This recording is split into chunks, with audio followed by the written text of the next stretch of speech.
Muito bem-vindos novamente ao podcast do estudo. Estamos agora na segunda parte do episódio 5. Vamos falar sobre, deixem-me ler porque eu esqueci-me, o mercantilismo e a prioridade inglesa na industrialização. Vamos nessa, Vanessa!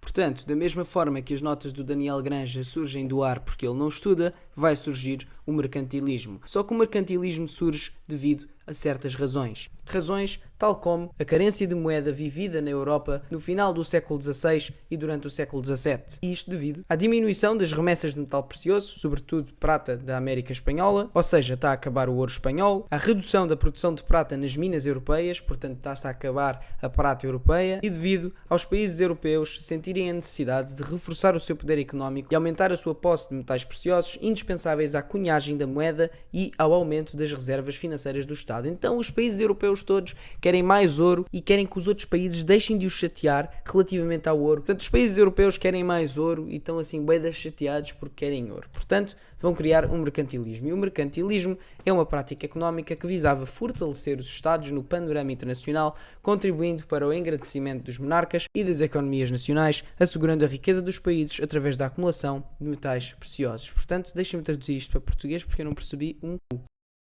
Ok, aqui diz só que o mercantilismo é uma cena que faz as pessoas ficarem mais ricas. Portanto, quais é que são as características do mercantilismo? Agora vamos entendê-lo um bocadinho melhor.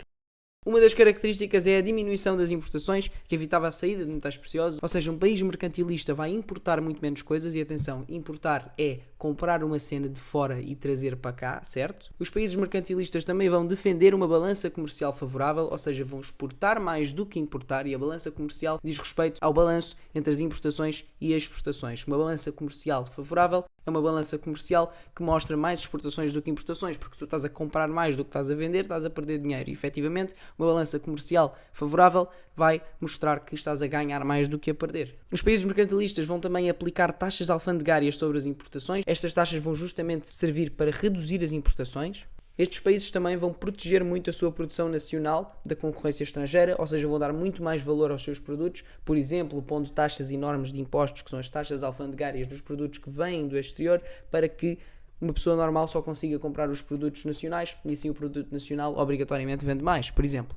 Estes países também vão incentivar as exportações, diminuindo os impostos sobre as exportações. Portanto, as importações vão ter bué de impostos e as exportações vão ter pouquíssimos impostos, porque o que eles querem é uma balança comercial favorável, e isto é uma forma de artificialmente garantir que isto existe. Estes países vão criar companhias comerciais monopolistas, ou seja, vamos tentar monopolizar aqui o mercado, e por fim vão criar manufaturas, porque estes vão ser os produtos que vão principalmente ser exportados, até porque o imposto sobre eles vai ser reduzido. Então agora, no que é que o mercantilismo vai resultar? Vai resultar no desenvolvimento da atividade marinha mercante e da guerra. As grandes companhias de navegação vão estar ao serviço das companhias monopolistas, detentoras do monopólio do comércio em determinadas áreas, as quais traziam para o reino, a metrópole, os produtos comerciais, açúcar, tabaco, especiarias, produtos de luxo e os metais preciosos. Ou seja, as companhias de navegação vão trabalhar com as empresas monopolistas e assim vão controlar este mercado, garantindo máximo rendimento para o reino, e estas companhias vão atuar de acordo com o regime de exclusivo colonial, isto é, o regime de comércio entre a metrópole e as colónias, em que apenas a metrópole pode aceder livremente ao comércio da sua área colonial, o que lhe dava exclusivo comercial sobre as colónias. Ou seja, o que é importante tirar daqui é que o exclusivo colonial implica que apenas o reino, dono da colónia, vai poder fazer comércio com a colónia e os outros países não vão poder pôr lá as mãos. Isto é importante porquê? Porque vai monopolizar este comércio. Em vez de nós termos que partilhar o ouro do Brasil, o ouro do Brasil vai ser inteiramente nosso. E de acordo com o exclusivo colonial, as colónias vão ser simultaneamente mercados produtores de matérias-primas a baixo custo, que eram enviadas em exclusivo para as metrópoles onde eram transformadas, ou seja, das colónias vamos tirar matérias-primas a baixo custo porque vai ser em trabalho escravo, e não só isso, temos o mercado todo só para nós, ninguém vai poder interferir. E também as colónias vão ser mercados de escoamento, recebendo os produtos transformados da metrópole. Em França, Colbert vai defender que a riqueza assenta na acumulação de metais preciosos. Ele vai defender também a diminuição das importações e o aumento das exportações. Colbert vai defender o dirigismo económico, que é essencialmente o papel do Estado ser muito acentuado na economia, e a ação do Conselho Real do Comércio, criado em 1664, ou seja, Colbert vai tomar controle do comércio. Não vai deixar simplesmente as pessoas livres de vender e comprar exatamente o que querem, de onde querem. Colbert, portanto, vai ser a expressão económica do absolutismo régio. Vai também promover o desenvolvimento das manufaturas reais, vai incentivar a entrada de mão de obra estrangeira para formar artesãos especializados, ou seja, vai permitir que entrem estrangeiros no país para ensinar pessoas francesas realmente a aprenderem a fazer as manufaturas bem para depois podermos vendê-las dentro do país e poderem vender para fora também. E neste âmbito também vai proibir a saída de técnicos especializados do reino, ou seja, ele deixa que técnicos entrem, mas não deixa que saiam, porque nós precisamos deles todos cá, que é para podermos fazer as manufaturas e depois exportámos-las. Colbert vai regulamentar e fiscalizar as manufaturas para garantir o cumprimento dos regulamentos e a qualidade dos produtos. Então ele vai garantir que as manufaturas vão ser do caralho, porque nós precisamos exportá-las e exportá-las por muito bom dinheiro. Colbert vai promover a defesa do comércio ultramarino através da criação de companhias monopolistas que dominavam o comércio em várias regiões, ou seja, vai promover que se crie empresas que vão dominar os mercados. Colbert vai adotar medidas fiscais favoráveis para obter matéria-prima importada para as manufaturas.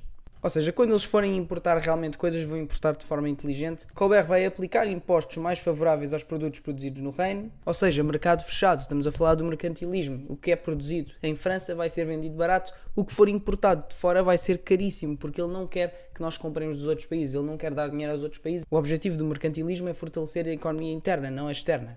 E por fim, Colbert vai incentivar o desenvolvimento das manufaturas de luxo, da metalurgia e da construção naval. Então ele vai incentivar tudo o que se faz dentro do país, essencialmente. Eles vão construir bué das cenas e vão tirar os impostos das cenas que eles constroem e vão pôr bué impostos nas cenas que, por exemplo, os holandeses constroem. Enfim, vamos chegar lá eventualmente. Em Inglaterra, Cromwell vai desenvolver o comércio e a marinha. E atenção, Cromwell vai ser um ditador, vai governar em ditadura, mas vai adotar uma política protecionista que vai regulamentar o transporte de mercadorias entre a Inglaterra e as colónias. Portanto, eles também vão ter algo similar ao exclusivo colonial. Os ingleses também vão fortalecer a economia através do crescimento das exportações e da conquista de novos mercados, portanto, eles também vão incentivar muito as exportações e não as importações. Vão-se promulgar os atos de navegação em 1651, 1660 e 1663, que vão determinar que as mercadorias de origem estrangeira tinham de chegar em navios do país de origem e que os produtos oriundos da Ásia, da África e da América apenas podiam ser transportados para a Inglaterra ou para as colónias inglesas em barcos ingleses ou das suas colónias. Isto vai lixar bué outros mercados, porque não podem vir simplesmente os holandeses com produtos da África para vender à Inglaterra. Estes produtos vão ter que vir em barcos ingleses e isso significa que os ingleses controlam muito mais o mercado. E tal como em França também vão haver companhias comerciais, monopolistas, e isto vai garantir o domínio do comércio em determinadas regiões. Destaca-se principalmente a Companhia Inglesa das Índias Orientais, criada em 1600. Ou seja, isto são tudo formas de controlar o mercado, mercantilismo. E agora, malta, vou destacar-vos o triângulo. Nos séculos XVII e XVIII, o comércio atlântico com a América ganhou importância a nível europeu. A obtenção dos produtos coloniais vai depender de elevados contingentes de mão de obra escravizada oriunda da África. O circuito comercial que fazia a ligação entre a Europa, a África e a América designava-se como o comércio triangular. Ou seja, lembrem-se só desta frase: o circuito comercial que fazia ligação entre a Europa, a África e a América designava-se como comércio triangular. E pensem no triangulinho, que vai desde a Europa até a África, depois da África para as Américas e das Américas novamente para a Europa. Só que agora com o mercantilismo há mais regras e burocracia no caminho, o que vai significar que cada país vai ter o seu próprio mercado fechado. O desenvolvimento do comércio colonial a larga escala vai levar à constituição de sociedades anónimas e à compra de ações que dinamizaram as praças financeiras de Amsterdão e de Londres, onde se negociavam grandes capitais e mercadorias provenientes da atividade comercial. Todo este dinamismo conduziu à afirmação do capitalismo comercial, que é um sistema económico que assentou na procura do lucro e na acumulação de capital resultante do comércio colonial. O capitalismo comercial antecedeu o capitalismo industrial, que se afirmará com a Revolução Industrial a partir da segunda metade do século XVIII. E agora eu fui pesquisar um bocadinho sobre o que eu li e, essencialmente, o capitalismo comercial ou o capitalismo mercantil é considerado o pré-capitalismo, uma vez que representou a primeira fase do sistema económico capitalista. Ou seja, este comércio entre metrópole e colónia é a primeira fase do capitalismo moderno e este chama-se capitalismo comercial. Ou seja, repito, comércio entre colónia e metrópole, capitalismo comercial. Se aparecer no teste, já sabemos, já vamos ter todos certo. E agora, para terminar, vamos falar da Holanda. Desde o final do século XVI, a Holanda, a província mais destacada dos Países Baixos, assumiu o controle e a liderança do comércio marítimo na Europa e nas áreas ultramarinas devido aos seguintes fatores. Bem, vamos agora discutir porque é que os holandeses são do caralho. 1. Eles dispunham de uma poderosa frota mercante, moderna e renovada ao nível das técnicas de navegação. 2. Eles utilizavam os float ship, barcos que transportavam grande quantidade de carga, diminuindo os custos dos fretes marítimos. Esqueci-me do número. Eles beneficiavam da ação de uma burguesia experiente nos negócios, ou seja, os judeus que basaram de Portugal e da Europa aqui do centro e do sul por causa da Inquisição, vão ir para os Países Baixos, vão para a Europa do Norte. E a Europa do Norte depois vai ter uma catraifada de ricalhaços que não vão ter medo de investir nas merdas. Portanto, isto é muito simples, malta. Os holandeses também vão aplicar políticas económicas associadas ao desenvolvimento das técnicas comerciais e vão facilitar a concessão de crédito a baixo custo para financiar o comércio ultramarino. What the f... Concessão de crédito a baixo custo? Epá, eu não percebo assim tanto de economia, mas eles essencialmente vão ter facilidade de investir nas coisas, como eu já disse, e é isso. Estes fatores vão permitir à Holanda impor a sua preponderância no panorama internacional, até que chega ao mercantilismo e lixa um bocado este mercado dos holandeses. O estado ou condição de preponderância é sinónimo de supremacia, portanto, os holandeses dominavam o mar, depois o mercantilismo vai meio que lixar isto um bocadinho, mas pronto, é esta a lição que estamos a tirar. Então, malta, o último tema para o teste agora vai ser a prioridade inglesa na industrialização. Vamos nessa, Vanessa, vamos analisar esta parte. E então, quais é que são as razões para esta prioridade? Bem, a primeira razão são as condições naturais da Inglaterra, ou seja, a existência de recursos naturais, minas de ferro e de carvão, bons portos, canais e rios navegáveis, isto na Inglaterra, o que dá jeito, pronto, para poderem avançar com a industrialização. E vão haver várias alterações na produção agrícola, isto vai chamar-se a Revolução Agrícola. Vão haver inovações técnicas de cultivo, no caso a eliminação do pousio, a substituição do afilhamento treinal pelo sistema quadrienal de rotação de culturas. Ixi, eu disse treinal, uma cena assim bué da estúpida. Pronto, trienal, quadrienal. Continuando com as inovações. A associação de culturas cerealíferas às leguminosas e às plantas forrageiras, nabo e trevo, a transformação das terras pantanosas e incultas em terras aráveis e produtivas através da secagem dos pântanos e a seleção de sementes. E pronto, acabei de ler todas as inovações técnicas de cultivo e vou ler as seguintes porque imaginem que tipo, isto pode aparecer no teste e aparecendo vocês podem ter uma vaga lembrança do que eu disse e assim nós não nos enganamos numa escolha múltipla ou numa cena assim. Mas acho que a parte mais importante aqui é a parte da Revolução Agrícola, de ter existido a Revolução Agrícola, e se calhar devemos captar aqui uma ou outra inovação. Eu acho que podemos dizer especificamente inovações na técnica e nos instrumentos, acho que estas duas se calhar são as mais importantes. Mas pronto, nas inovações agropecuárias temos a associação entre a agricultura e a criação de gado e a seleção de animais, especialmente carniceiros e vitelos, para melhorar as espécies. Vamos ter vários novos instrumentos, vamos ter o semeador mecânico, inventado por Getero Tool em 1701, que permitiu lançar as sementes à terra com maior aproveitamento, e vai-se generalizar a utilização de instrumentos de ferro. Por fim, vai-se alterar a estrutura da propriedade, ou seja, os campos abertos, chamados open fields, vão ser substituídos pelos campos vedados e emparcelados, os enclosures. Vamos observar o fim do sistema comunitário de posse de propriedade, que era menos produtivo. Eu não faço ideia o que é que isto é, mas pronto. Vai-se verificar uma concentração das terras nas mãos dos grandes proprietários, que vão ser os landlords, ou seja, os landlords as pessoas que têm as terras, e as terras vão ficar concentradas na posse destes landlords. E por fim, vai existir um número reduzido de pequenos proprietários. Então, estamos aqui a observar um início, se calhar, de uma industrialização da agricultura que depois vai realmente ser iniciada na Revolução Industrial através do uso de máquinas, mas pronto, chegaremos lá. A Revolução Agrícola vai levar ao aumento da produtividade e da produção em quantidade e qualidade, ou seja, a agricultura vai melhorar, então vamos ter mais comida, e isto vai permitir alimentar as necessidades crescentes de uma população não agrícola, ou seja, mesmo havendo menos pessoas na agricultura, porque estas pessoas vão ir para as fábricas, elas vão poder ser alimentadas porque as técnicas de agricultura vão ser muito mais evoluídas e então os alimentos vão ser produzidos em muito mais quantidade, ou seja, uma coisa complementa a outra. Vai-se libertar a mão de obra porque vão surgir as fábricas, isto vai provocar o êxodo rural, ou seja, as pessoas vão bazar todas do campo, vão tentar vir para a cidade para trabalhar nas fábricas, em direção às cidades e às zonas industriais, pronto, terminei de ler aqui a frase, e também vão ser acumuladas capitais. A acumulação de capital é a ação de acumular objetos de valor para um grupo, o aumento da riqueza através da concentração desta ou a criação de riqueza. Acabei de citar a Wikipédia, pronto, para quem não percebeu o que é acumulação de capital, eu também não percebi. Não estamos a falar de capitais de cidades, não estamos a falar de Lisboa, não estamos a falar de Paris, estamos a falar de dinheiro. Acumular capital é acumular dinheiro. E agora, a revolução demográfica no crescimento populacional e a urbanização devido ao êxodo rural vai-se dever a progressos na higiene e nos cuidados de saúde, ou seja,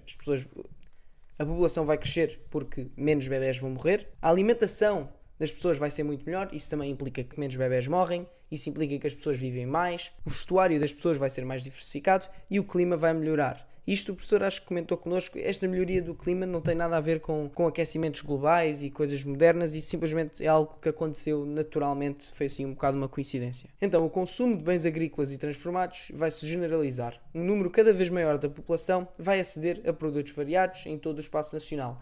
Foram vários os fatores do desenvolvimento do mercado interno. Alguns exemplos são, por exemplo, a não existência de entraves à circulação interna, como portagens, ou seja, não há portagens, então pode-se transportar os produtos agrícolas de uma ponta do país à outra sem stresses.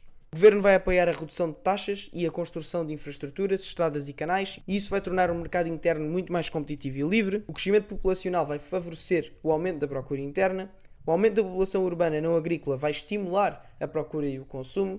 As transformações da agricultura vão possibilitar uma maior quantidade e variedade de produtos disponíveis, ou seja, as técnicas agrícolas evoluem, então vai haver mais produtos e produtos mais variados. E por fim, a melhoria da rede de estradas e do sistema de canais vai facilitar a circulação de produtos à escala nacional. Isto é o que eu já disse há bocadinho, vai ser possível transportar as cenas muito mais facilmente. Há bocado eu falei da ausência de portagens, agora estamos a falar da criação das estradas, que também é obrigatória para este tipo de transporte ser possível.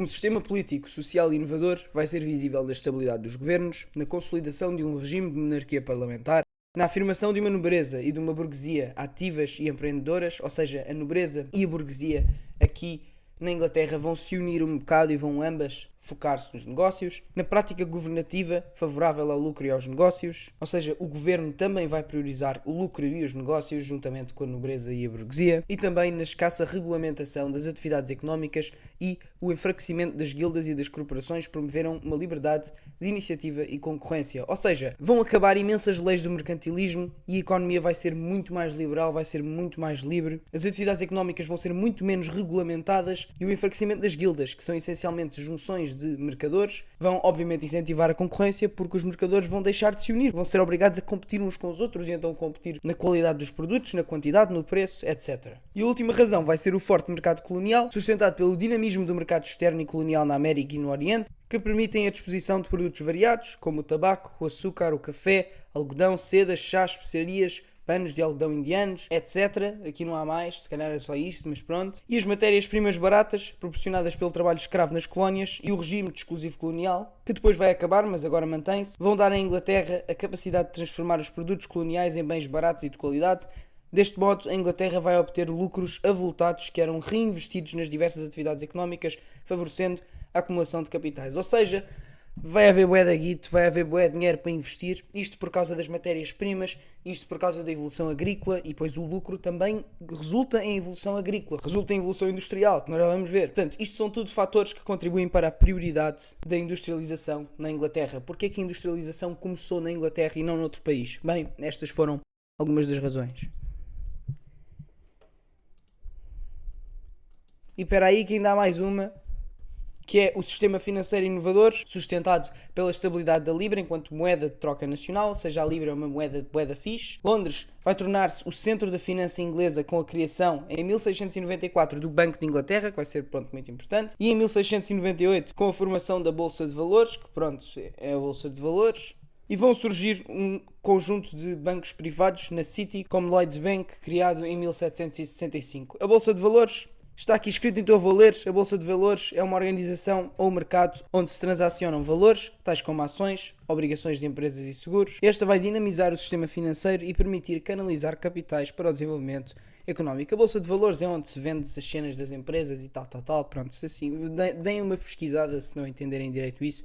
Eu também não entendo, já vou dar uma pesquisada. Mas pronto, Bolsa de Valores, toda a gente sabe que tem a ver com empresas e vendas. Agora, quais é que vão ser as mudanças provocadas pela industrialização? Vamos ter mudanças técnicas, vamos passar da manufatura para a maquinofatura, ou seja, vamos passar de trabalho manual para trabalho feito por máquinas. Vai haver uma mudança económica na agricultura, no mercado interno e externo, na indústria, ou seja, muitos fatores da sociedade, do mundo, vão mudar devido à industrialização, neste caso da economia. Vai haver uma evolução financeira nos bancos, na bolsa, ou seja, mais dinheiro. E por fim vai haver uma mudança social, com a passagem de uma sociedade agrícola e rural para uma sociedade industrial e urbana, marcada pelo domínio da burguesia e pelo trabalho do operariado em fábricas. Ou seja, vai surgir esta nova classe social, que é a classe dos operários, ou seja, isto é a mudança social mais importante, mas pronto, vai mudar tudo, especialmente por causa do êxodo rural, vão surgir, as cidades vão ganhar ainda mais importância, enfim. Vamos falar sobre o arranque industrial de 1750. Este esteve ligado a uma série de inventos e inovações como a máquina a vapor. James Watt aperfeiçoou a máquina a vapor, patenteada em 1769. Isto vai permitir a utilização do vapor como força motriz. A máquina a vapor foi primeiramente utilizada no setor têxtil e no setor metalúrgico. Esta inovação, a máquina a vapor, vai permitir a transformação dos métodos e a organização da produção, a diminuição dos preços dos produtos, ou seja, a máquina a vapor vai fazer com que os produtos baixem de preço, isso vai permitir que se produza muito mais, etc. Tudo o que nós andamos a dizer aqui até agora. A máquina a vapor também vai permitir a concentração dos trabalhadores nas fábricas, então em vez das pessoas trabalharem em muitos sítios diferentes, em ambientes rurais, vão trabalhar todas, ou uma grande maioria, em fábricas. E por fim vai-se criar um novo grupo social, o operariado. É o que eu já disse há bocadinho, antecipei-me um bocadinho, mas cá está. Grupo social, o operariado, coisa nova da industrialização, iniciado na Inglaterra. Relativamente ao setor têxtil, temos algumas coisas para apontar. A importação de panos de algodão indianos vai colocar em risco a produção interna inglesa. Os produtores têxteis vão procurar novas técnicas para aumentar a produção e assim diminuir os custos e dar resposta a um mercado em expansão e ao aumento da população. O algodão era barato e abundante nas colónias, portanto ninguém tinha falta de algodão. E o setor do algodão, por ser recente, não estava sujeito ao controle das corporações, os custos das invenções não eram elevados e por isso o setor algodoeiro foi o mais propício para a inovação. Ou seja, como o algodão era uma cena nova, não havia muitas regulações em cima do algodão, as pessoas conseguiam inventar cenas de forma barata e então vai-se inovar em cima do algodão. Agora, notas acerca da metalurgia. A utilização do coque, carvão mineral obtido a partir da rolha, utilizado desde 1709 por Abraham Darby na fundição do ferro, permitia atingir mais rapidamente altas temperaturas na fusão do ferro. Este tipo de carvão, existente em abundância na Inglaterra, dava resposta às crescentes necessidades industriais, nomeadamente da metalurgia e das máquinas a vapor. Ou seja, invenção relacionada à metalurgia é a utilização do coque, que é um carvão mineral que vai ser muito importante como combustível para as máquinas de vapor. A máquina a vapor de Thomas Newcomen vai ser utilizada para bombear a água e facilitar o trabalho nas minas. Isto vai permitir maior capacidade de extração do carvão, quer de rolha, quer de coque. Ou seja, estas coisas complementam-se umas às outras. A máquina a vapor vai permitir que eles transportem a água e a transportação da água vai permitir que eles consigam mais carvão para que a máquina de vapor funcione. Portanto, isto é um bocado circular, mas resulta em um ciclo. Isto é praticamente um ciclo infinito de evolução. E por fim, para terminarmos este podcast, as inovações no tratamento de impurezas do ferro, como o processo de pudelagem de Henry Cortes em 1784, vão consistir em remexer o metal em ebulição, obtendo-se mais ferro com menos impurezas e de melhor qualidade, substituindo progressivamente os materiais tradicionais na construção de pontes, máquinas ou outras estruturas. O que é que diz aqui? Vai-se tratar o ferro melhor, então o ferro minerado vai render mais. Ponto. Acabou a matéria. Muito boa sorte. São 10h36 da noite agora que eu estou a acabar de gravar. Ainda vou ter que editar. Isto vai ser publicado às 11 da noite, que é o meu costume. Portanto, muitos beijinhos, malta. Espero que isto tenha ajudado. Espero que vocês estejam todos prontos. E pronto, amanhã vamos falar todos. Então, é isso. Beijinhos. Nota do editor, são 11h40 da noite e eu ainda vou ter que renderizar isto. Portanto, hoje não vai haver música porque eu estou triste. Eu não vou dormir. Mas... pronto, malta. Beijões.